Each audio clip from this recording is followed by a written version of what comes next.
Cookies voice में आपका स्वागत है। आप सुन रहे हैं श्री रामचरितमानस का अरण्यकांड भाग 71। वे कोमल वाणी से प्रेम के साथ बहुत प्रकार से बखान कर रामचरित का गान कर आ रहे थे। दंडवत करते देखकर श्री रामचंद्र जी ने नारद जी को उठा लिया और बहुत देर तक हृदय से लगाए रखा। फिर स्वागत पूछकर पास बिठा लिया। लक्ष्मण जी ने आदर के साथ उनके चरण धोए, बहुत प्रकार से विनती करके और प्रभु को मन में प्रसन्न जानकर तब नारद जी कमल के समान हाथों को जोड़कर वचन बोले, हे स्वभाव ही उदार श्री रघुनाथ जी, सुनिए। आप सुंदर, अगम और सुगम वर के देने वाले हैं। हे स्वामी, मैं एक वर मांगता हूँ, वह मुझे दीजिए। यद्यपि आप अंतर्यामी होने के नाते सब जानते ही है। श्री राम जी ने कहा, हे मुनि, तुम मेरा स्वभाव जानते ही हो। क्या मैं अपने भक्तों से कभी कुछ छिपाव करता हूँ? मुझे ऐसी कौन सी वस्तु प्रिय लगती है जिसे हे मुनि श्रेष्ठ तुम नहीं मांग सकते? मुझे भक्त के लिए कुछ भी अधेय नहीं है। ऐसा विश्वास बोलकर भी मत छोड़ो। तब नारद जी हर्षित होकर बोले, मैं ऐसा वर मांगता हूँ, यह दृष्टता करता हूँ। यद्यपि प्रभु के अनेकों नाम हैं और वेद कहते हैं कि वे सब एक से एक बढ़कर है, तो भी है नाथ राम नाम सब नामों से बढ़कर हो और पाप रूपी पक्षियों के समूह के लिए यह वधिक के समान हो। आपकी भक्ति पूर्णिमा की रात्रि है, उसमें राम नाम की यही पूर्ण चंद्रमा होकर और अन्य सब नाम तारागण होकर भक्तों के हृदय रूपी निर्मल आकाश में निवास करे। कृपा सागर श्री रघुनाथ जी ने मुनि से एवं मस्तु कह कहा। जब नारद जी ने मन में अत्यंत हर्षित होकर प्रभु के चरणों में मस्तक नवाया, श्री रघुनाथ जी को अत्यंत प्रसन्न देखकर नारद जी फिर कोमल वाणी में बोले, हे राम जी, हे रघुनाथ जी, सुनिए। जब आपने अपनी माया को प्रेरित करके मुझे मोहित किया था, तब मैं विवाह करना चाहता था। हे प्रभु, आपने मुझे किस कारण विवाह नहीं करने दिया? प्रभु बोले, हे मुनि सुनो, मैं तुम्हें हर्ष के साथ कहता हूँ कि जो समस्त आशा भरोसा छोड़कर केवल मुझको ही बजते हैं, मैं सदा उनकी वैसे ही रखवाली करता हूँ जैसे माता बालक की रक्षा करती है।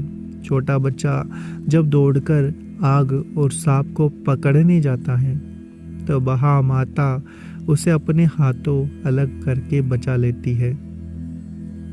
सयाना हो जाने पर उस पुत्र पर माता प्रेम तो करती है, परंतु पिछली बात नहीं रहती।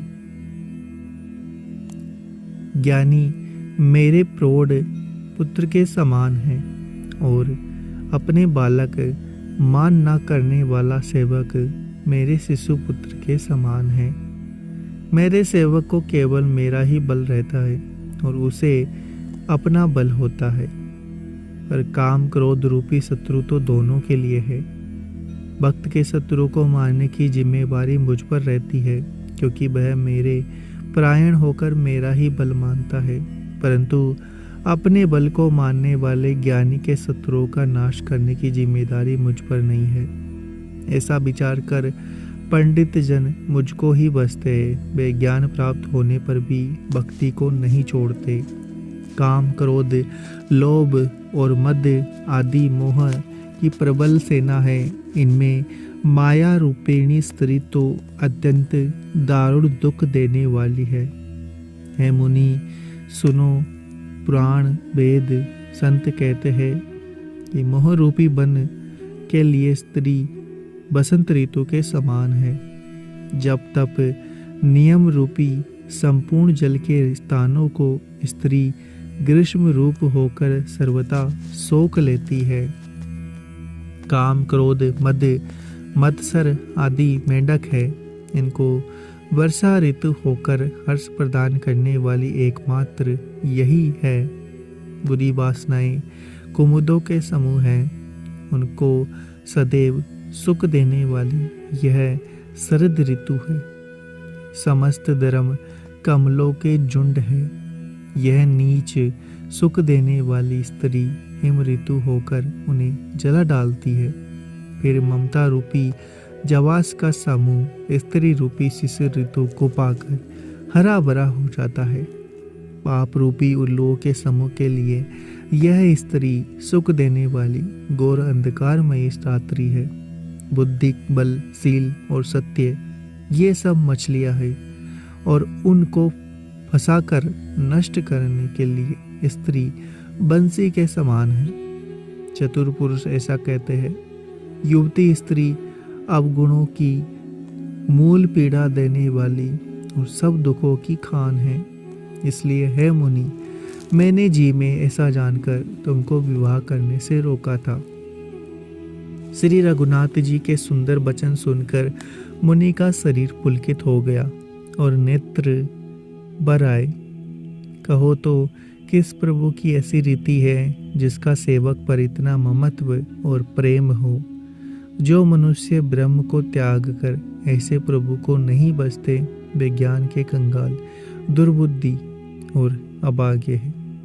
फिर नारद मुनि आदर सहित बोले, हे विज्ञान विशारद श्री राम जी सुनिए।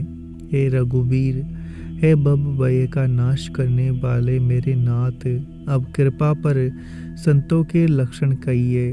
हे मुनि सुनो, मैं संतों के गुणों को कहता हूँ, जिनके कारण मैं उनके वश में रहता हूँ। वे संत 6 विकारों को जीते हुए पाप रहित, कामना रहित, निश्चल, अकिचन, बाहर भीतर से पवित्र, सुख के दाम, असीम ज्ञानवान, इच्छा रहित, मिताहारी, सत्यनिष्ठ, कवि, विद्वान, योगी, सावधान, दूसरों को मान देने वाले, अभिमान रहित, धैर्यवान, धर्म के ज्ञान और आचरण में अत्यंत निपुण, गुणों के घर, संसार के दुखों से रहित और संदेह से सर्वथा छूटे हुए होते हैं।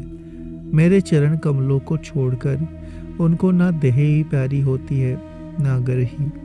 कानों से अपने गुण सुनने में सकुचाते हैं, दूसरों के गुण सुनने से विशेष हर्षित होते हैं। सम और शीतल है, न्याय का कभी त्याग नहीं करते, सरल स्वभाव होते हैं, सभी से प्रेम रखते हैं। वे जप, तप, व्रत, दम, संयम, नियम में रत रहते हैं और गुरु गोविंद ब्राह्मणों के चरणों में प्रेम रखते हैं।